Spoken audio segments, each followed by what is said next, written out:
আসসালামু আলাইকুম গাইস, আপনাদেরকে নতুন ব্লগে স্বাগতম। আজকের ব্লগে আমরা একটা ছোটখাটো ইফতারের আয়োজন করেছি। সবাই চলে যাচ্ছে হাওড়ে ইফতারের আয়োজন করার জন্য এবং ইফতার করার জন্য। ভিডিওটা শেষ পর্যন্ত দেখবেন, আশা করি আলহামদুলিল্লাহ ভালো লাগবে। আমরা বাজার থেকে ইফতারে কেনাকাটা করে হাঁটি হাঁটি করে চলে যাচ্ছি আমাদের যেখানে ইফতার করার প্ল্যান করেছি সেখানে চলে যাচ্ছি। রাস্তা দিয়ে যাওয়ার পথে যারাই আমাদের হাতে তরমুজগুলা দেখতেছে তারাই বলতেছে, ওই কিরে আগুন আগুন। আমরা বলতেছি আগুন আগুন, মধু মধু।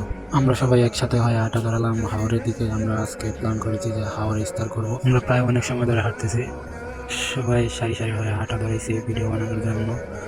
সবাই হাঁটতে হাঁটতে চলে যাচ্ছি আমাদের সেই কাঙ্ক্ষিত জায়গাটিতে। আমাদের জায়গাতে আমরা প্রায় চলে আসছি, কিছু সময় হাঁটলে চলে আসবো। প্রায় অনেকটা সময় হাঁটার পর আমরা চলে আসছি আমাদের সেই জায়গাটিতে সঙ্গভঙ্গ নিয়ে। আমাদের এই ইফতারের আয়োজন করার জায়গাটিতে এসে সবাই এখানে ইফতার আয়োজন রেডি করার জন্য ব্যস্ত হয়ে পড়েছে। আমরা এদিকে ভিডিও বানানোর জন্য ব্যস্ত হয়ে গেছি।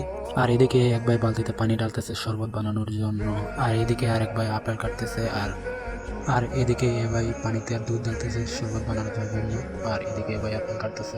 আর এদিকে দেখতে পাচ্ছেন সবাই শরবত বানানোর জন্য ব্যস্ত হয়ে পড়ে গেছে।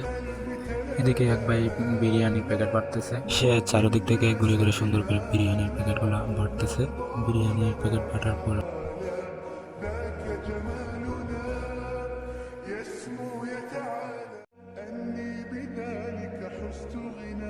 فوجدت أني خاسر فتلك مظاهر لا لا لا نحتاج المال كي نزداد جمالا جوهرنا هنا في القلب تلالا لا نرضي الناس بما لا نرضاه لنا حالا ذاك جمالنا يسمو يتعالى لك حزت غنى فوجدت أني خاسر فتلك مظاهر لا لا لا نحتاج المال كي نزداد جمالا جوهرنا هنا في القلب تلالا لا نرضي الناس